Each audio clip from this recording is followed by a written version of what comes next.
But I think that the studio in recent years has really opened up and said, we don't want to keep making the same sort of film, and have given really the people in the studio a lot of artistic license to different sorts of stories. That was a quote from Randy Fulmer, the producer of Disney's poster child for underrated films The Emperor's New Groove.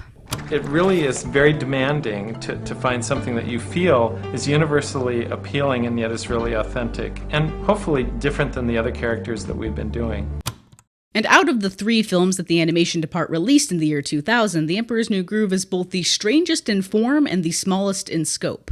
Fantasia 2000 was a return to Disney's vision of the concert feature, which sought to revolutionize entertainment in a new millennium. Dinosaur was a vehicle for groundbreaking technology that would change the face of digital filmmaking forever.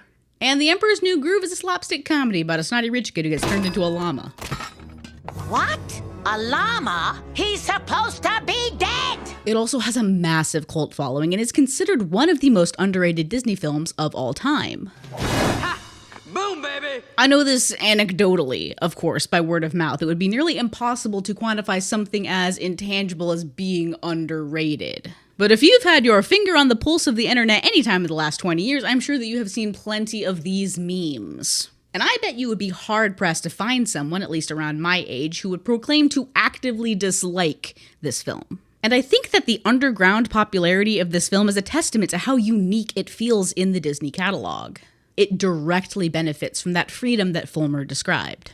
After the Disney animation renaissance in the 90s, the studio was suddenly flush with enough money to experiment in form. They could literally afford to try new things. And then they'd spend the next 10 years playing outside of the company's style, the grand epic momentarily giving away to smaller, authentic stories. In his review of The Emperor's New Groove, famed movie critic Robert Ebert wrote that the plot would be thin if this were the typical uplifting Disney fable, but it isn't. The Emperor's New Groove seems to have been made over in a corner of the Disney lot by animators who just wanted to laugh a lot and wear funny hats.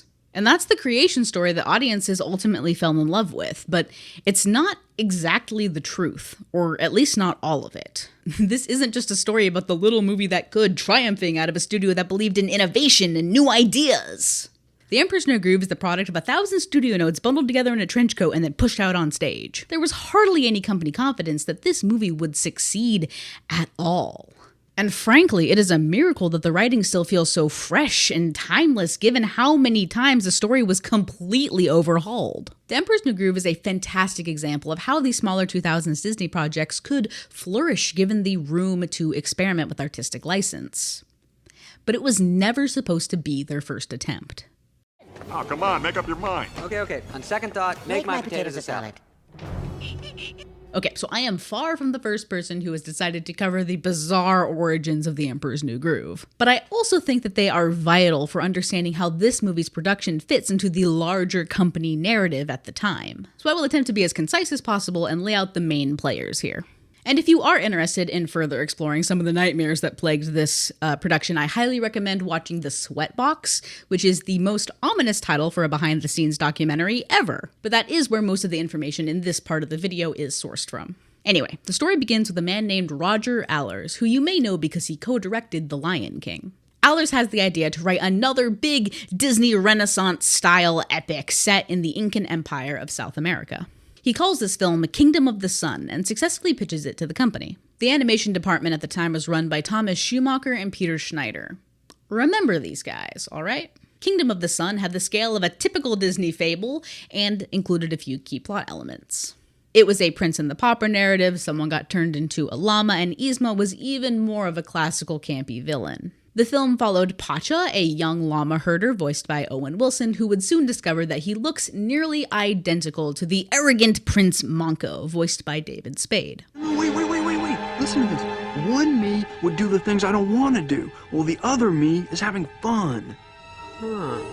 Suddenly, I'm not so depressed. Monko is then turned into a llama by his evil advisor, Yzma, still voiced by Eartha Kitt, who is obsessed with power and capturing eternal youth by destroying the sun. In order to stop Yzma, Pacha would then have to rule in Monko's place, teaching the snotty prince a few lessons along the way. Allers described the central theme of his film as a common man teaching an arrogant man how to rule. The film was also a musical with at least 6 completed songs written by Sting, who was recruited onto the project by Allers himself. The most famous of these songs was a villain number for Yzma called Snuff Out the Light, which laid out her grand evil plan to plunge the world into eternal darkness.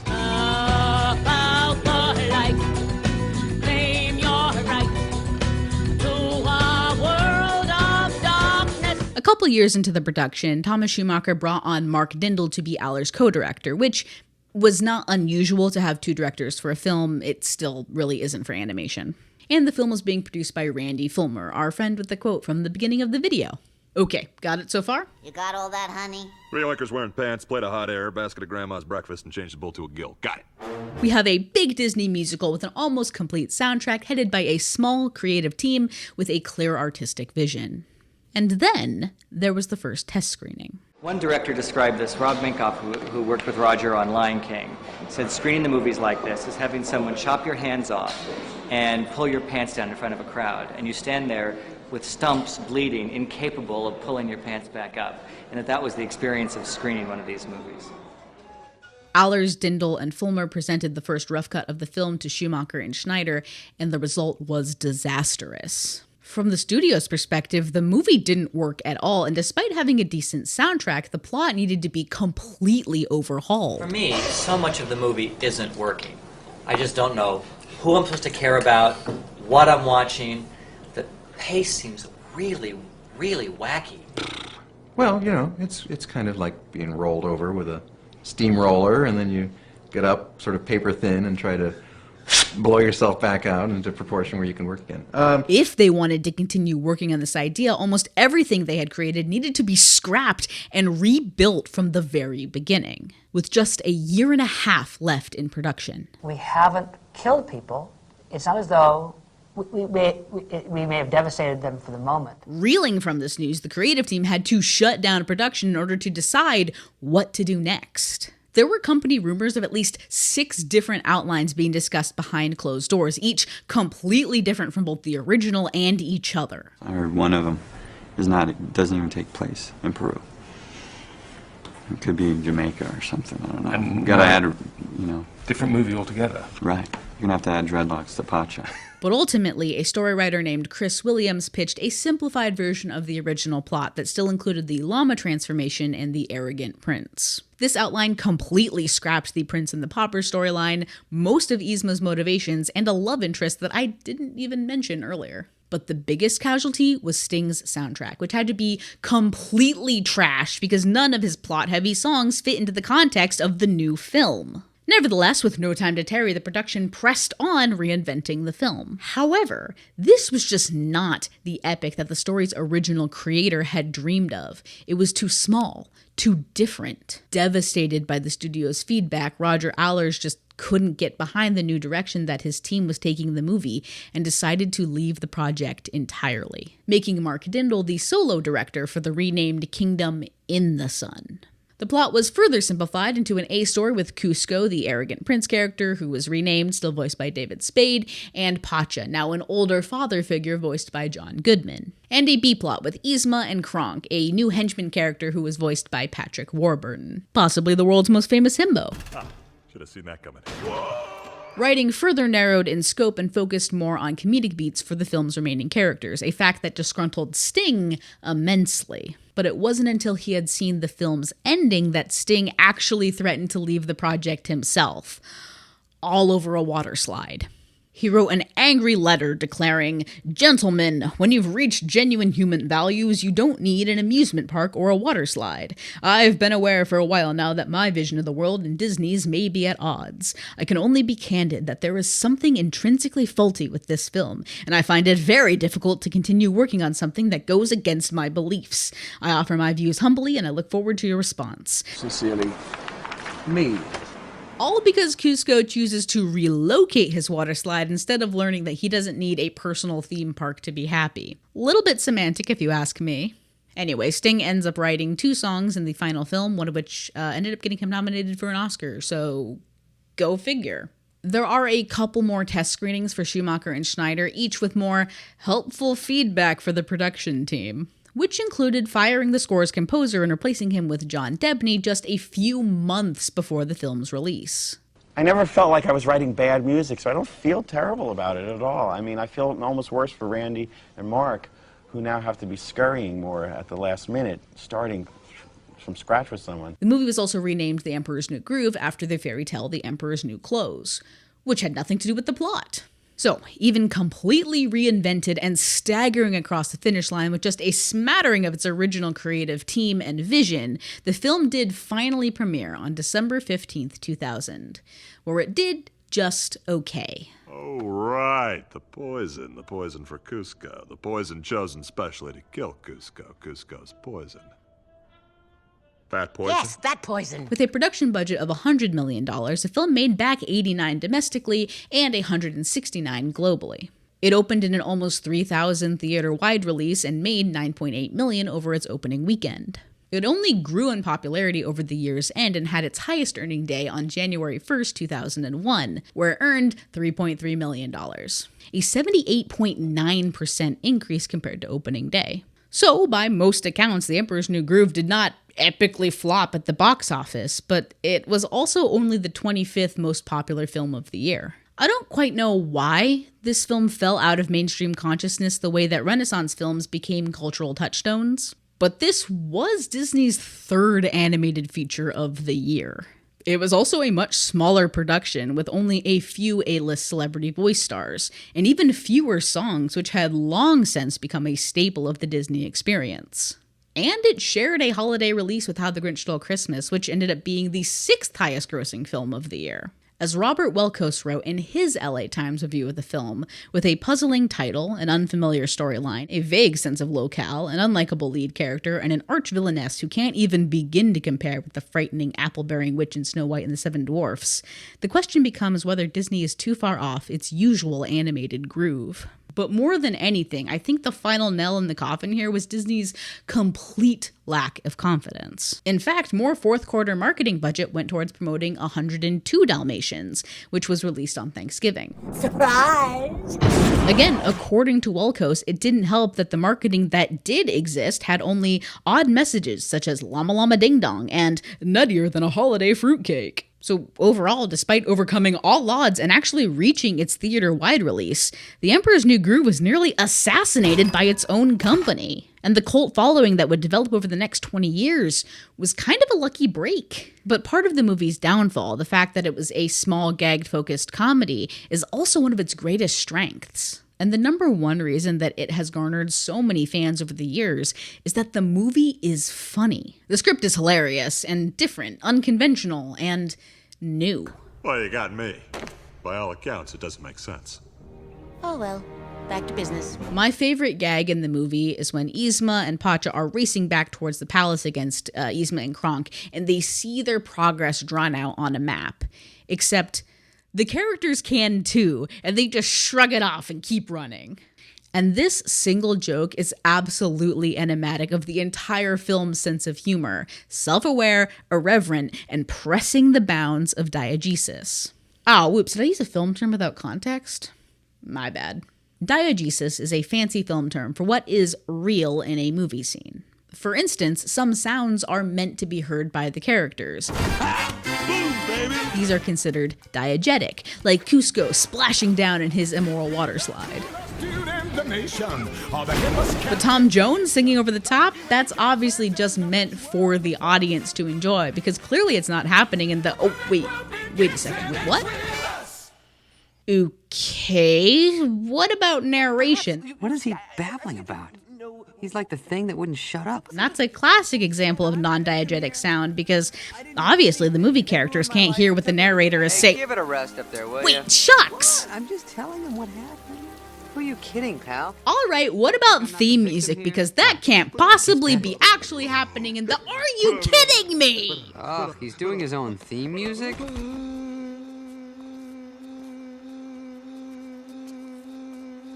But do you see what I'm getting at here? Because The Emperor's New Groove is constantly playing with the audience's relationship to diegesis and what is and isn't considered just a movie convention. Of course, this isn't the first time that a Disney movie leaned on the fourth wall.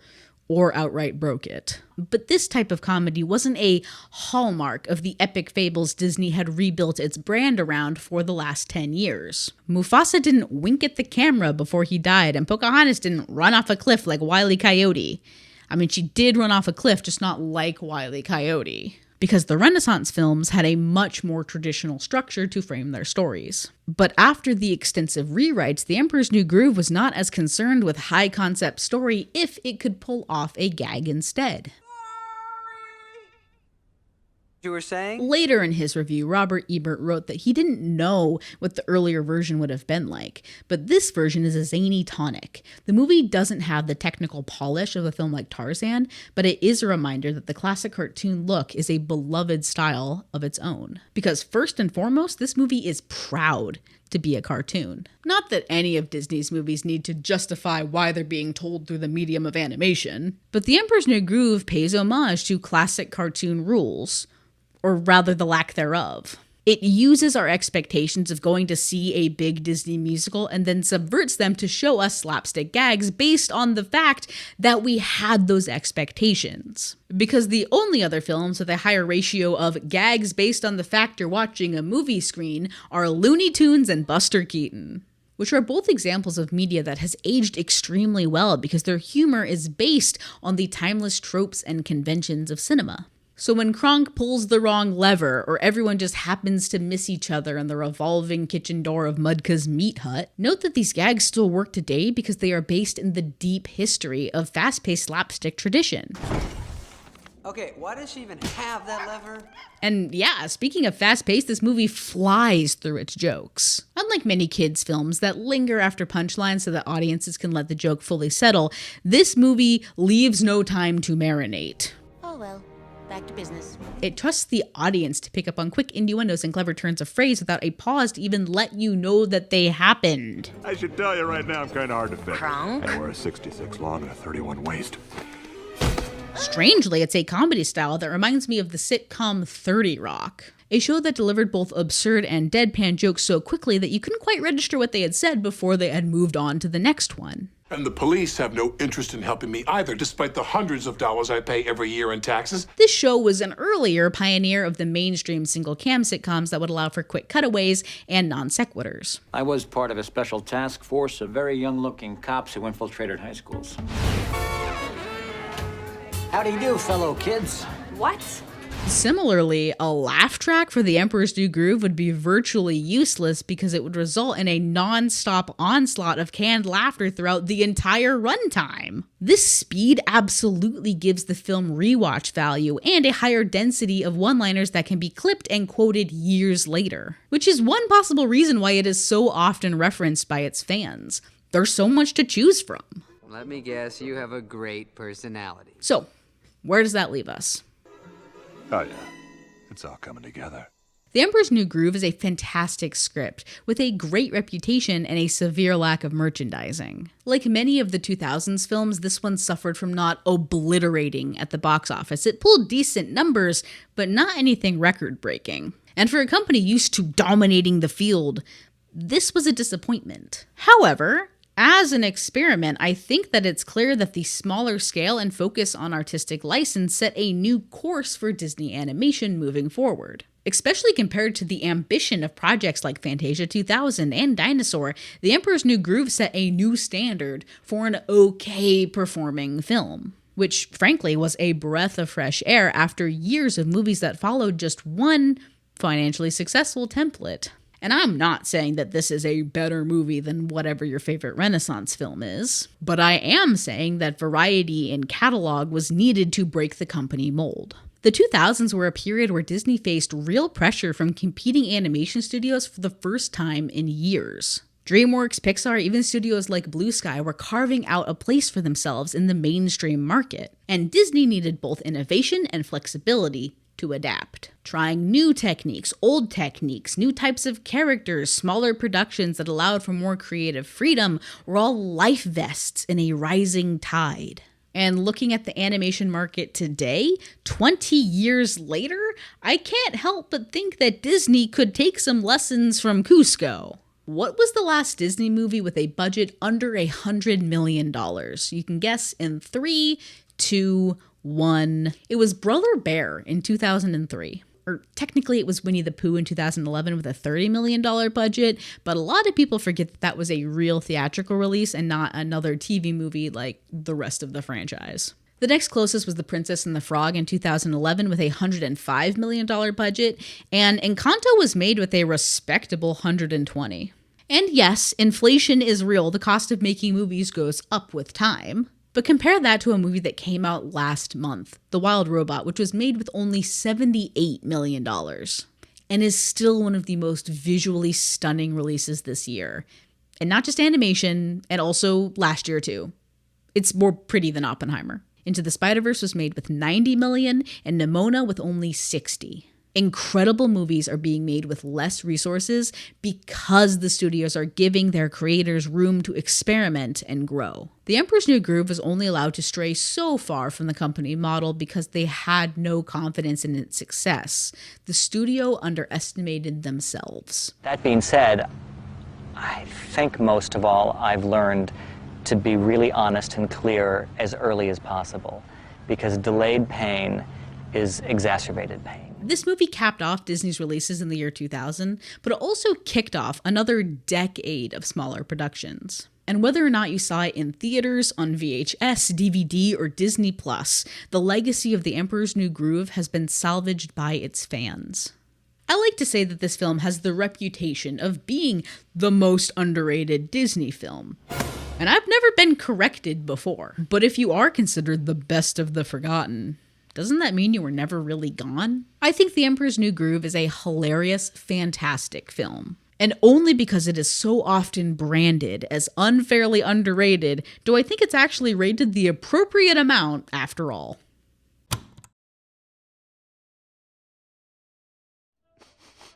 Is something burning? My spinach pus.